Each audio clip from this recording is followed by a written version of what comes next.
today's podcast is all about ammonia. So why do we need to measure ammonia? Oh, ammonia is extremely important. When we're thinking about water quality in general, we're looking at the indicators you can use. Ammonia is one of the key indicators for talking about the health of the water itself. It provides a lot of context. We've seen it recently come up in Section 82 in the mandated parameters. You see it more widely in water quality surveys. And specifically looking at something like ammonia can give you an idea on algae. Especially as we go into the summer period here in the UK, we've got algal blooms, which obviously can cause toxic to other aquatic life, a massive depletion of oxygen. And compared to something like dissolved oxygen, which is very much what we think of as a descriptive measure, when we talk about ammonia, it actually is providing more context to the environment it's in. So ammonia, it's fair to say, is pretty much the go-to parameter for measuring pollution and providing that context. A lot of the time, yes, it is. And it's extremely important to water quality surveys. Okay, so it's been like this for a long time? A fair old time. Okay. As in terms of monitoring methods, we came up with quite a good way of monitoring ammonia intermittently. The technology isn't overly complex, so it's always been more accessible than something maybe like our BOD or our COD, which requires a lab test in most circumstances to carry out. So thinking about ammonia more generally, what are some of the ways we can measure it? You have ISEs, which are basically ion selective electrodes. These, in the case of ammonium, will typically measure the salts within the water. Okay, so non-gaseous ammonium salts. So the electrode measures that, and then it will use a pH sensor then to correct the concentration of ammonia gas. You don't actually get any ammonia gas until you hit about a pH of about 7.8, 7.9, something like that.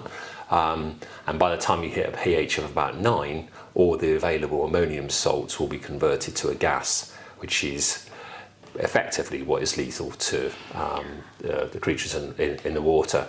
And then you have a third technique, which are gas sensing ammonia electrodes. So these actually measure the ammonia in the water. The problem with that technique is that it will quite often need a significant infrastructure like a kiosk, mains power supply, possibly even land purchase. And although these are actually okay within a wastewater treatment works location, they don't lend themselves to going out in the countryside, which is where, or even urban environments where we need to measure it. So I think we've pretty much ended up where a lot of the pollution monitoring is using ion selective electrodes and also reagent-based colorimetry. And we normally say we use ion selective electrodes with pH because of that change between ammonium and ammonia in the water column. Yeah. Whereas the gas sensing electrodes does it the other way around. It works out ammonium by using the pH in reverse. Oh, okay. Although I'd like to think that by the time your pH has reached 9, you've got far bigger problems in your river. Don't need to get the calculator by then either. So, but yeah. So when we look at ISEs as a whole, there's been a wee bit of controversy about their use for continuous monitoring. I'm the wrong person to be in the room. So when we're looking at ISEs in general, are we correct in sort of thinking that they were never really designed to be long-term installed?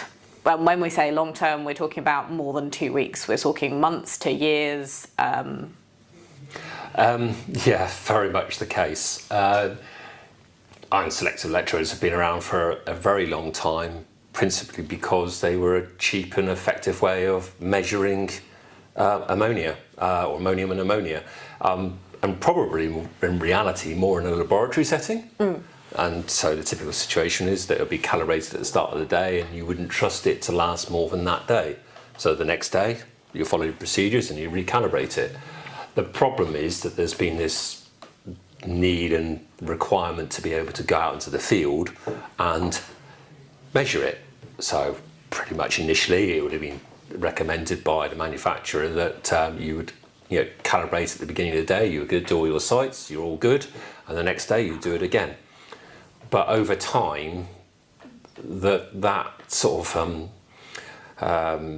message has changed within instrumentation manuals, word of mouth, training, And so it's been, the calibration intervals have been kind of extended.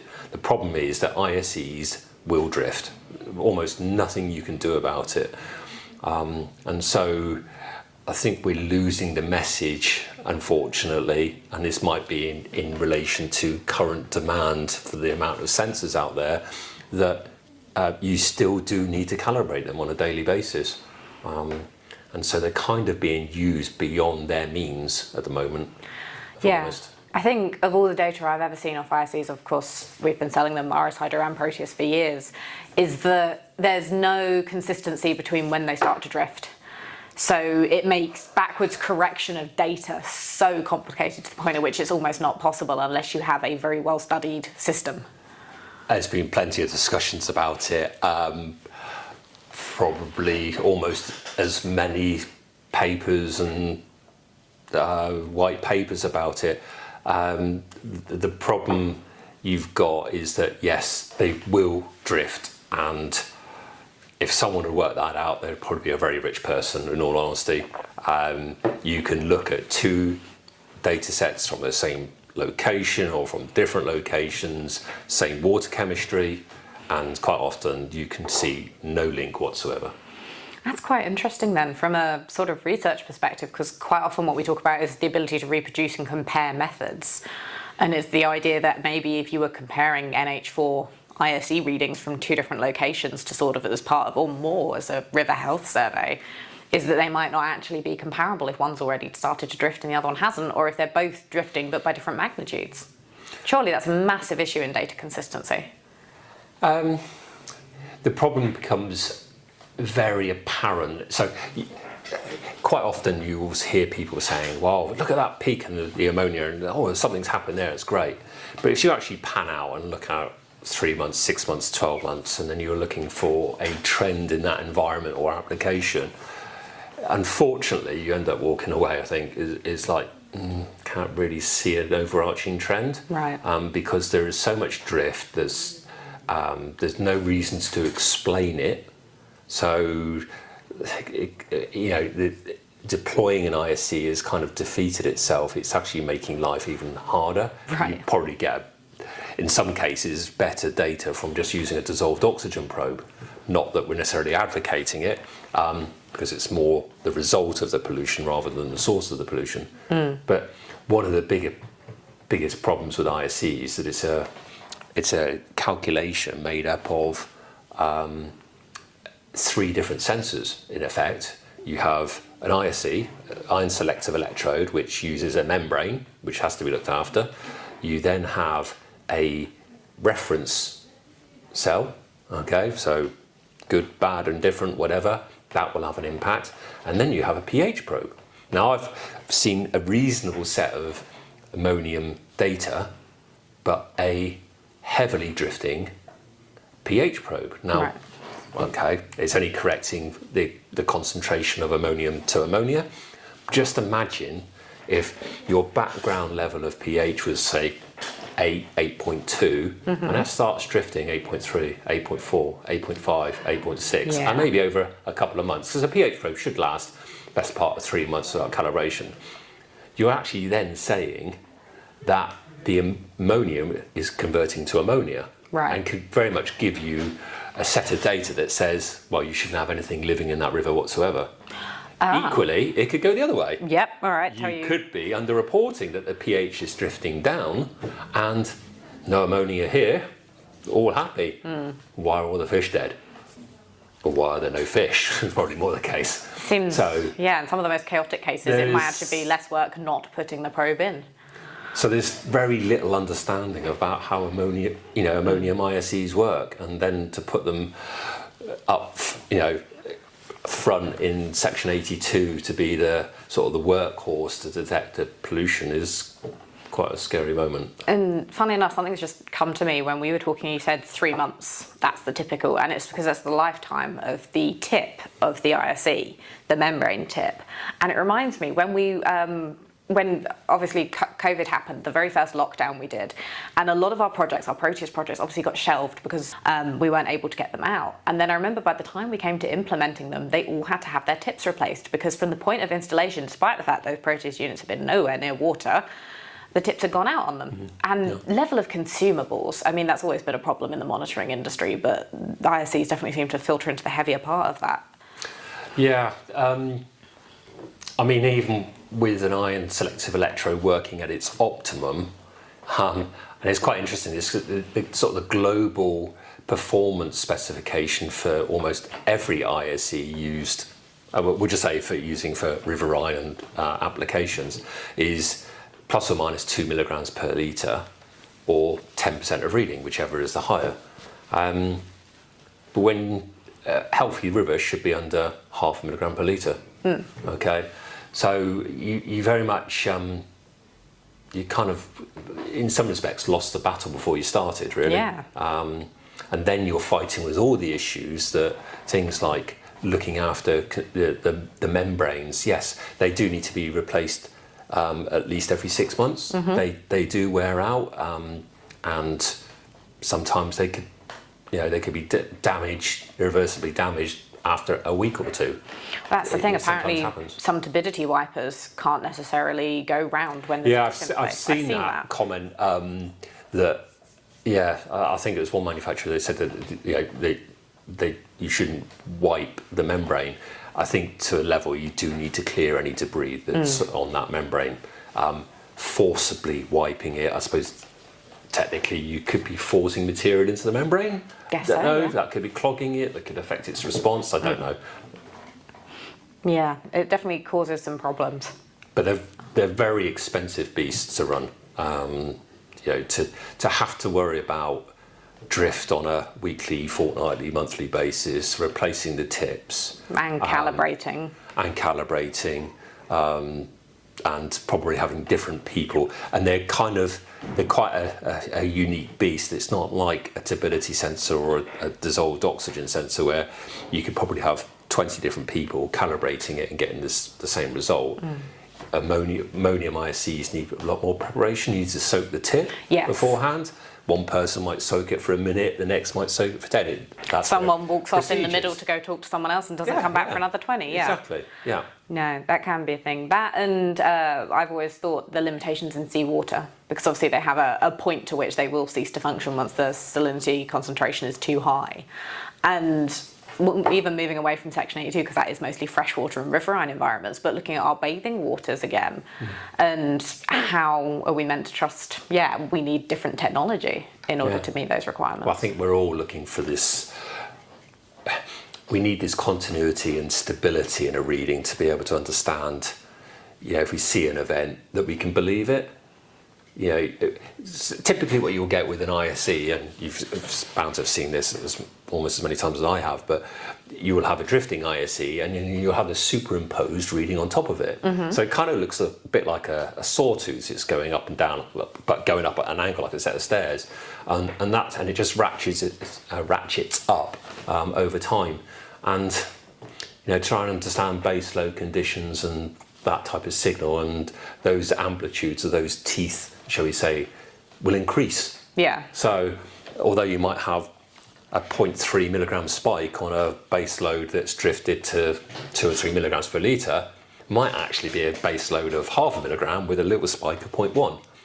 Might be getting a bit technical now, but it's easy for it to be mistranslated because of all these other factors you're fighting when you're doing measurement, and that's not without worrying about the rest of your probe.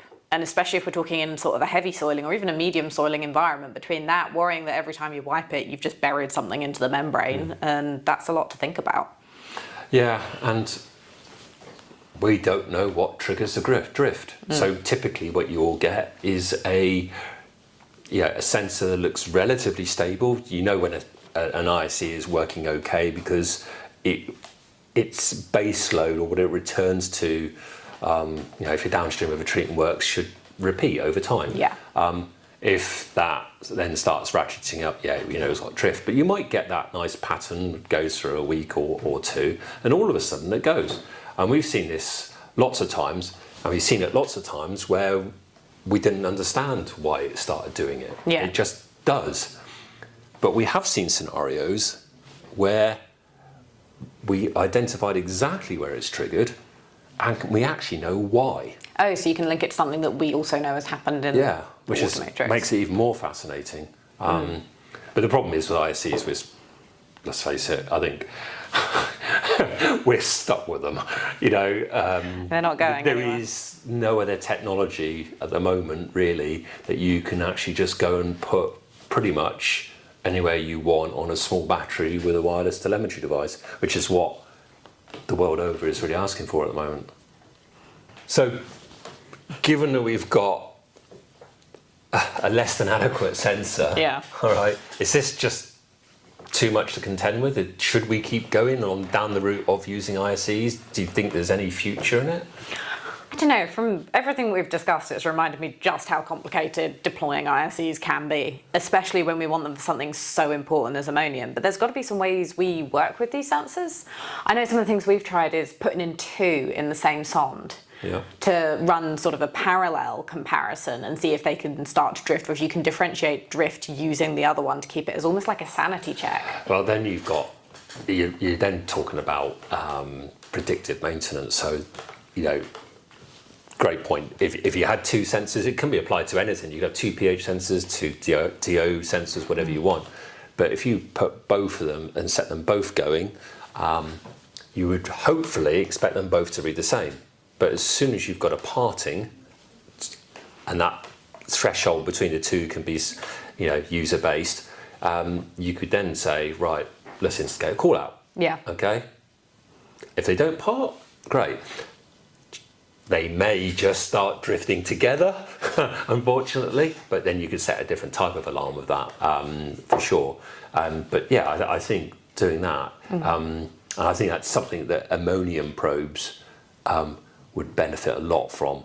Well, probably more the end user that's using the ammonium probe would benefit a lot more from, is that, what you currently get is that the sensor is calibrated, the user will come back, well, let's say a month later, or maybe even 2 months later, and the data's already drifted. You can't correct it, all right? But what if you could just nip it in the bud before it starts drifting? Okay, so maybe put out with 24, 48 hours worth of drift and then know that you've reset it and it's gone back. But then we're all going to be going out to site, so we're going to employ our mums, our dads, our brothers and our sisters to go out and calibrate them all, because there's not enough people in the UK workforce for all of this. That would be one hell of a citizen science movement. Every engineer and their families gets drafted in.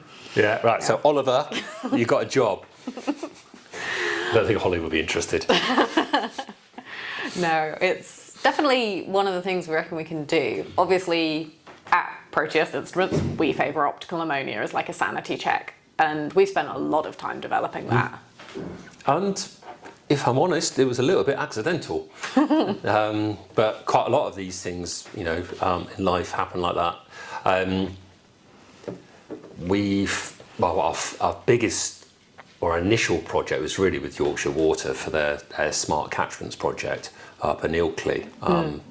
It's the River Wharfe. Yes, yeah, the River Wharfe. Wharfe. It's, for the most part, a really nice, clean river. It's a bathing water. It's got some issues with some CSOs and possibly even a treatment works. And there was this trial to deploy all sorts of technology, Proteus included, and we developed the optical ammonium. And yeah, the data was pretty much incredible. So the whole top of this, the whole test was run independently, so we had no involvement with any of it, and we handed over a Proteus. The client then calibrated it using an independent company on a, typically I think it was a monthly or every 6 weeks, and that was for the IC and all the other parameters. But because we were using fluorescence at the same time, we deployed the optical ammonium, and in the 16 months I think it was out there,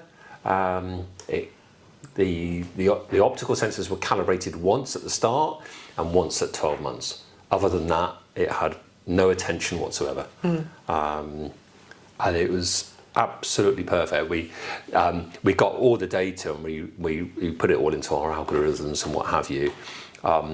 It actually kind of broke our models because it couldn't handle all the data points, but we were running 10,000 readings at a time, and Wow.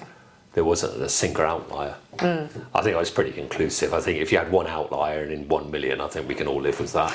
You won't get that with an ISE, I might add. No. But that was a great success, and then we've started deploying it in other applications and other locations, and it's been really eye-opening.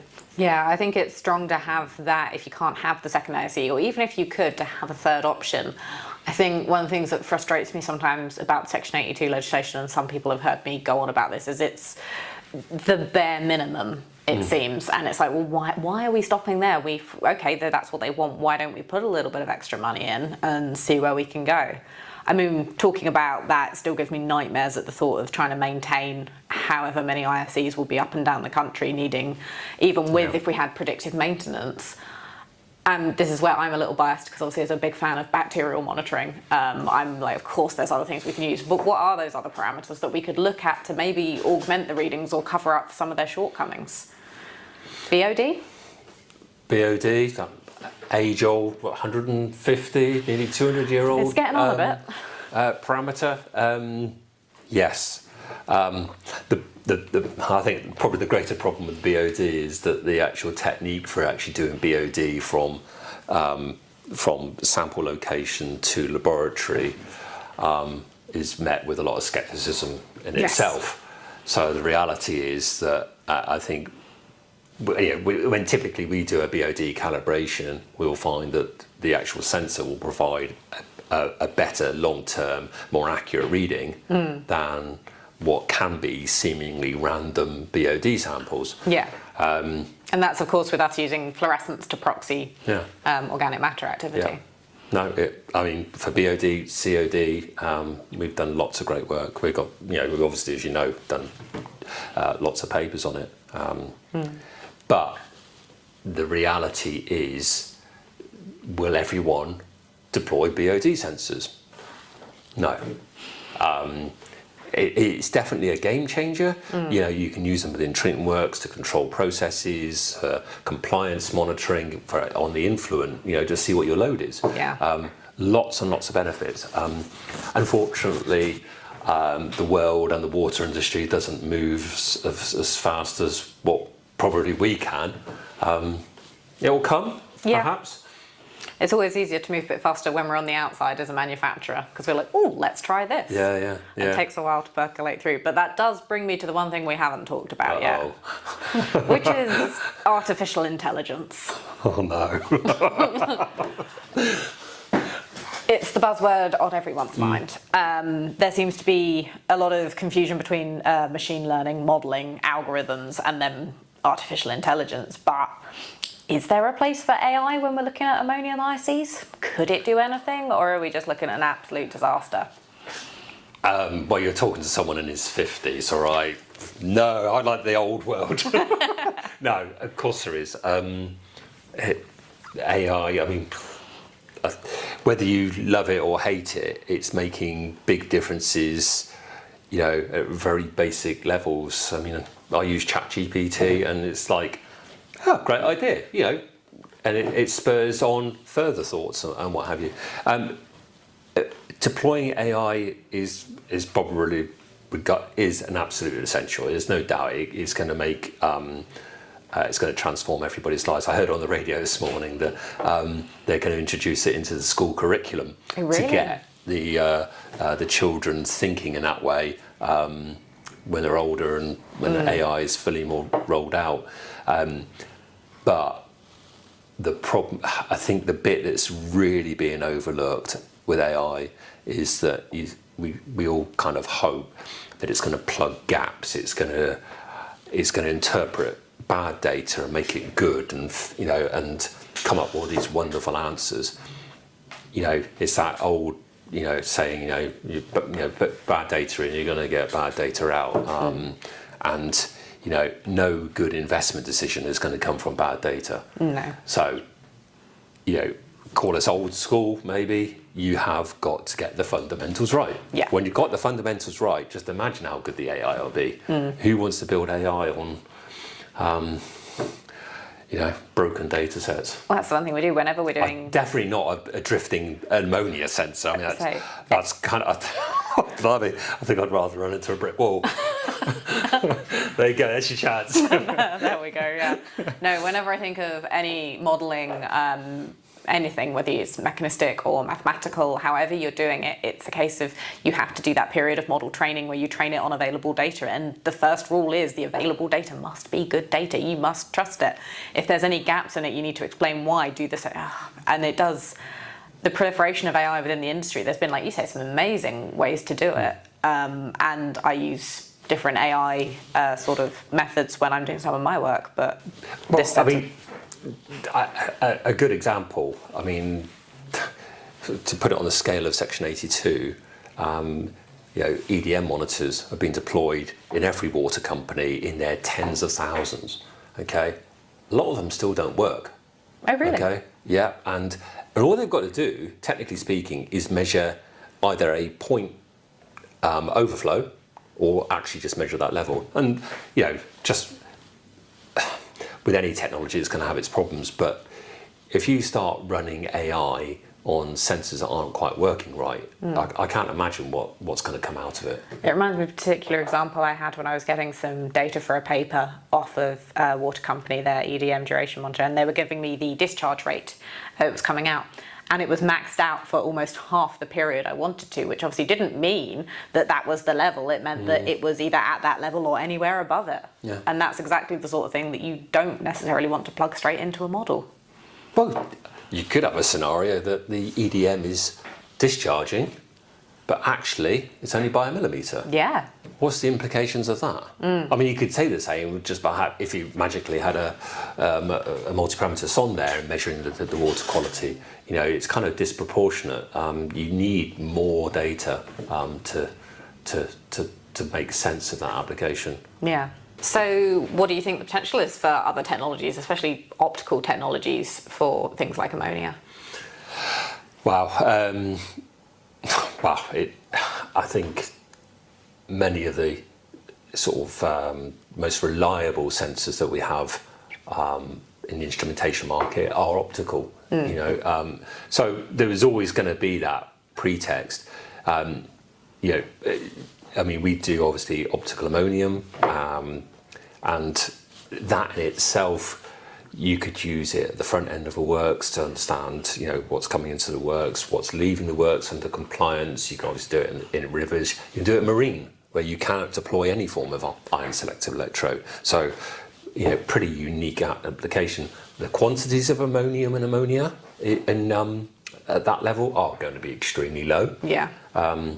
But I think the point probably you should make is that we're not necessarily here, and maybe one day that will come, is that we're not saying that everyone's got to go out there measuring optical ammonium. Yeah. We can only bring out sensors that are going to make a difference, and that's what we're all about as a company. It's something that it makes a significant difference to the way that we measure things. Now, in the case of optical ammonium, you can still carry on. If the law says that you've got to use an ion selective electrode, then fine. We're not here to argue that, because it won't. That won't conclude in my lifetime. But what you can have is the optical ammonium sensor in support. Yeah. And as soon as that ISE misfires, as soon as it starts drifting, as soon as it fails or it gives a non-plausible reading, the optical is going to tell you instantly with, potentially within the minute. Does that make a difference? Of course it does. So, if you didn't have that, you would have a whole year's data set. And if you ever want to see what a data set looks like, the best public place to do that would be to go onto the Hydrology Explorer. And there's usually a couple of dozen sites in rivers installed at any one time in England. And then just pan out and look at 6 months or 12 months. And then try and imagine that you're going to have to try and make an interpretation of the ammonia data. You'll pretty much just give up. It is incredibly difficult. But imagine if you had the optical in the background. Yes, you could have that signal as well there. But imagine if you had the predictive maintenance. Yeah, that would make a real difference. And as soon as it was out by 0.1 of a milligram per litre, bring it back in line. And technically speaking, if it didn't drift for 3 months or 4 months, you could arguably do that. At least you'd have more trust in the data than if you're thinking, well, it hasn't moved in 4 months, so what's wrong with it? So, and that would make a wholesale difference into, anyone looking at that data, whether you then export that data to a consultant and then, as part of an impact assessment, it is absolutely huge. Yeah, I think it's cheesy to sound, someone who's a company that's able to innovate within this space, and we're not the only ones doing it. There are lots of other technologies sort of being tested and trialed and hitting the market. And I think it's true what you say, ISEs, they're not going anywhere. No. But the more we can do to improve the readings, improve the trust, the data consistency out of them, the better position we're going to be in. You can still keep using them. Just unfortunately, all it's going to mean is that you're going to be doing more site visits. And so at some point or other, when company X has 1,000 of these and they're realising that they're going to have to go out every week, at some point or other, there's going to be a straw that breaks the donkey's back. Yeah. And then it's all going to come back up. If there's one thing I think about the way I've seen things, having re-entered sort of last year, is this time last year, when you mentioned anything other than using an ISC, you were sort of looked at like you'd lost your mind. Whereas now it seems 12 months on and the industry's sort of shaping itself up to be ready for change and to be a bit more open-minded. Yeah. Would you say that's fair? Well, I'd probably put it back to you, isn't that the role of innovation? Innovation is done by mad scientists or whatever. But, this has been based on a lot of research, and it's research that's gone back 20 odd years, maybe probably even longer than that, proving that it's possible, but it can only be done in a laboratory. Yeah. And obviously, creating these micro-sized sensors that can do this in a field is really transformative. For sure. When we first started talking about it, that we were looked at with very sceptical eyes and glances, but one of the best moments probably was when we did a presentation at a SWIG conference probably a couple of years ago now. I think it was actually for Section 82, and we talked about the idea of optical ammonium, and it was more in its infancy then, and done the presentation, and then actually another company stood up, and although they only kind of referenced it in passing, they actually said it works. Which was kind of great because obviously it carries a lot more credence when two manufacturers out there says that it works. Yeah. And pretty much from that point, and nothing really particularly moves that quick in the water industry, as you know. No. And we found that we started using it in all the different water companies. They've done their own evaluations. They've said it's worked. And the only sad thing about it is that really it's it feels like snail pace, Yeah. As a manufacturer, it's quite easy for us to sit here and say that. Here you go. You think you've got the best thing since sliced bread, Yeah. and off you go. It doesn't quite happen like that. No. And so it's obviously very evidence based. That's why we always do scientific papers and white papers. But it has an immense future for sure. As I said, we're not here to change the establishment, the legislation, but to everybody's lives, it will make a huge difference. Yeah, and I think that's hopefully quite a positive note to round off this conversation. I think so, yeah. On my first podcast. And Rob's first podcast. And my last podcast. All right. Okay, I think that probably wraps it up for the day. So, it's been really, really enjoyable. Can't wait to do my next one, if you have me back. And, sign off for today. Thank you.